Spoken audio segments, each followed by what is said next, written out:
I figured the ref was going to let it go. He was a Cuban ref, but he didn't. Oh my goodness, that had to be something too. And of course, Augie, I guess you'd say you're kind of like a fighter, and you watch a little boxing yourself too. So I'm just throwing out there just for fun, since we're on the subject of boxing. So. Okay, this is my story is nearly exciting as yours, Andre. I have to say, your story is way more interesting than mine. We'll let them be the judge of that. I don't know. Yeah. Yes, there you go. And, of course, we'll get to yours as well, too. You got an interesting story, Augie. But first, listen to the Mike Wagner Show at themikewagnershow.com. Powered by Sonic Web Studios. Visit online at sonicwebstudios.com for all your needs. Looking for a professional website without breaking your budget? Sonic Web Studios is the answer. Sonic Web Studios offers fast, affordable, custom web designs that blow the competition away.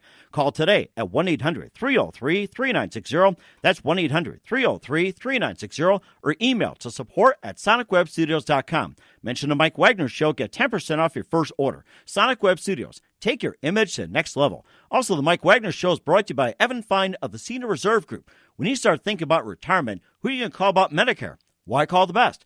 Evan Fine of Senior Reserve Group, specializing in Medicare, health, and long-term care insurance.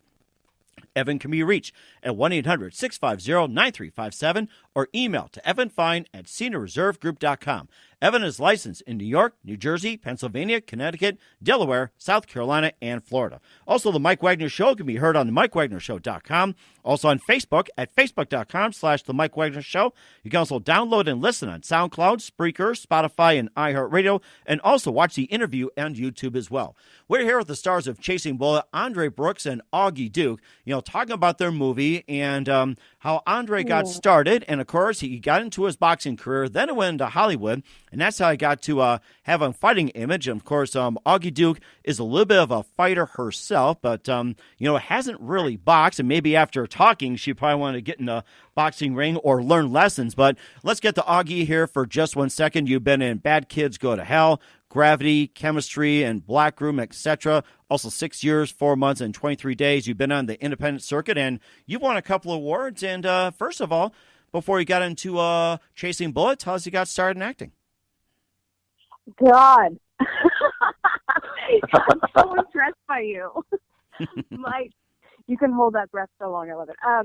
God, you know what? I was born and raised in LA. So my mom was an actress as well back in the 70s. She did a lot of 70s and 80s commercials. Mm-hmm. She was the Clairol girl. Yes, I've seen pictures. I remember. Uh-huh. Yeah, and then her father, who had polio, actually couldn't walk, he was a producer, and he made over 100 films, which is so impressive. I mean, a lot of them were really terribly shitty, but they were hilarious. Bela Lugosi meets the Brooklyn Gorilla, things like that. He managed Mickey Rooney. So, I guess my family is kind of old Hollywood. Mm-hmm. But of course, you did something very productive. I'll tell you that. You give them all credit. And of course, Frederica Duke is your mom as well too, and she also appeared in SWAT, Texas Godfather, and Tales from the Dark Side. And you can tell us a little bit about that. And just wanted to clarify: did she appear in the TV series, or was it the movie SWAT? You mean the SWAT one? SWAT, yes. The TV series. TV series. Just want to clarify. I think I saw a scene, her things kind of roll around on YouTube all the time, and I laugh my ass off when I see them. I'm like, you're hilariously cute, and I love you. But yeah, so I think it was a TV series one. But yeah, so I kind of grew up in this thing, but I have to say, they didn't really help me. They wanted me to kind of choose it myself and do my own thing and so I'm lucky in that way. I kind of busted my butt doing it on my own without any help, She just kind of taught me along the way what to do. Can you guys hear the kids? There's next door to me, there's a temple with kids. Can you hear them screaming?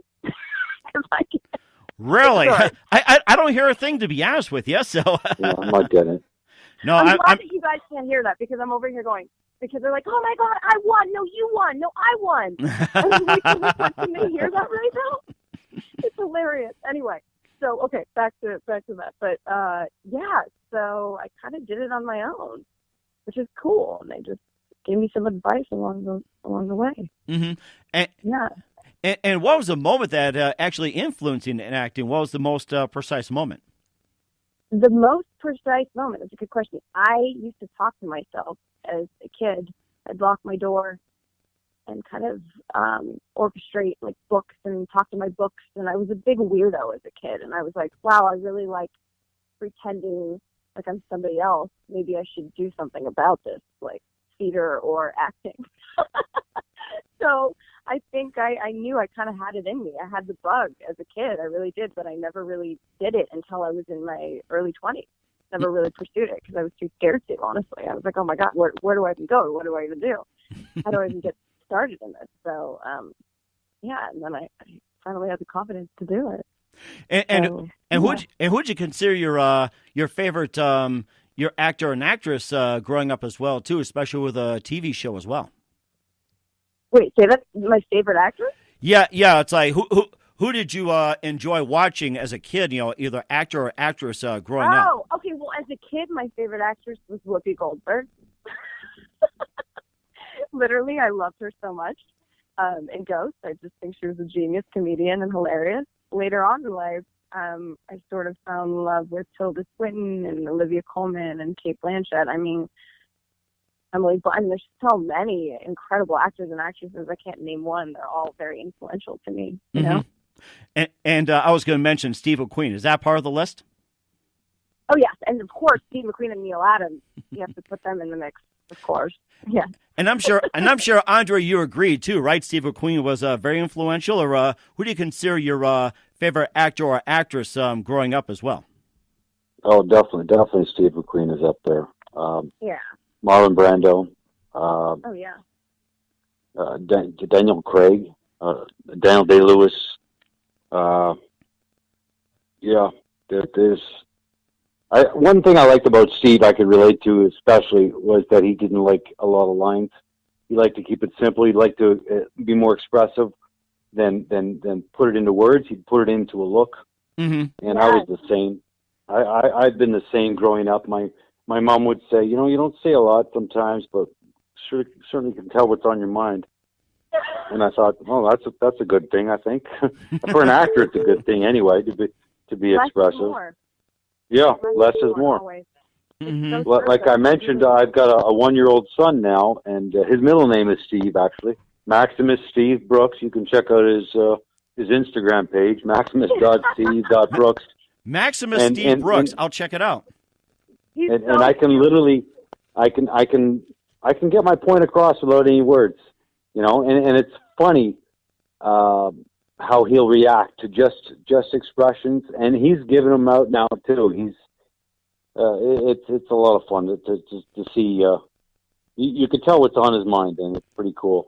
And you're such a good dad. Andre is such a good father. It's so great to see you being a father. It really is. It's really cool to hear. This past year, I've taken it off from movies and just focusing on my son, because he's only going to be 1-year-old once. And Steve was the same way. He loved the hell out of his kids, both mm-hmm. Terry and Chad. And that, if anything, that would be his legacy: his kids and his grandkids, and Neil. Mm-hmm. Yeah.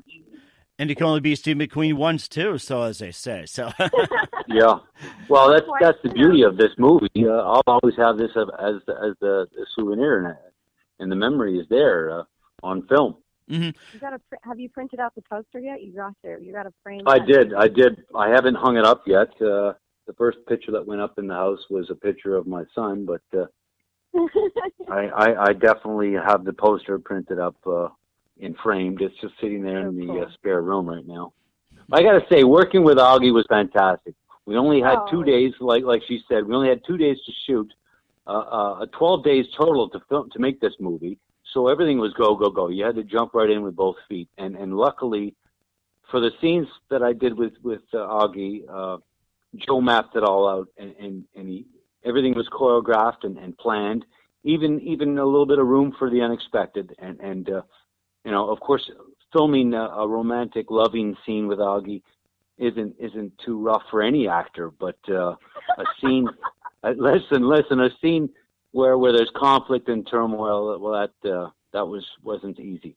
Mm-hmm. But I was lucky, and Augie was a pro, and just like in my boxing career, I always fought better when I was fighting against better competition. You know, I'd rise to the occasion, and with Augie, she elevated my game in our scenes, and we were able to make some real movie magic, and some of the work could be difficult for some fans to watch, but I felt that we really connected with the tragic element that led to their breakup, which you'll ditto, see. Andre, ditto. So many dittos too. You were an absolute gem to work with, truly, and you really got there, and it was really intense and uncomfortable, but it was so worth it.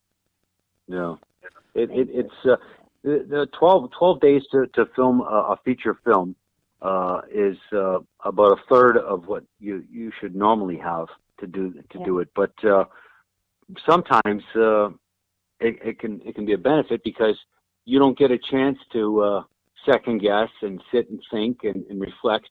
It's just move and go and stay in character and just keep moving, and it worked out. We had some things that went wrong, but they turned out to be happy accidents. You know, where it ended up being better because those things went wrong. And that's what makes you feel, at the end of the day, makes you feel like, oh, we must be on the right path because this happened for a reason, you know? Mm-hmm. It was really exciting. Yeah, we had an amazing cast and crew too. Just everyone involved in this film. So happy to be there, and I think that's a big part of it. Diehard McQueen fans, diehard Steve McQueen fans. So everybody has a job and they're getting paid for their job, but when you really love what the story's about, you work that little extra little bit. You know, we were up early and we were up late, and there wasn't much downtime. It was exciting. It was an exciting 12 days for everyone. It does sound very exciting too, and of course, Andre, you also got the Grand Jury Award for the Best Picture Dances with Films at the in Hollywood, which was in Coyote, and I think also Augie also took home an award in the Mammoth Festival for Burning Kentucky, and I think there's also some other awards you've been in, and you can tell us all about that. So whoever wants to go first, go ahead. Burning Kentucky is also a really amazing film I'm super proud of. It's doing the film festival circuit right now, and it'll come out, I think, probably late 20. Best actress, if I recall. I did. Yeah, I did. It was a really incredible moment. I was actually super shocked. I was like, wait, what? What? No. Wait, what? But yeah, it was super cool, and that's coming out soon, and I've got some really cool things brewing. And and I did a Netflix show called Messiah that's coming out late 2019 too, where I play a small recurring role in that. It's called Messiah, so look out for that, everybody. Mm-hmm. Yeah, man, I'm just happy to be here, happy to be alive. You know what I'm saying? I mean, this day and age, happy to be breathing. It's great when you can make a living doing what you love doing.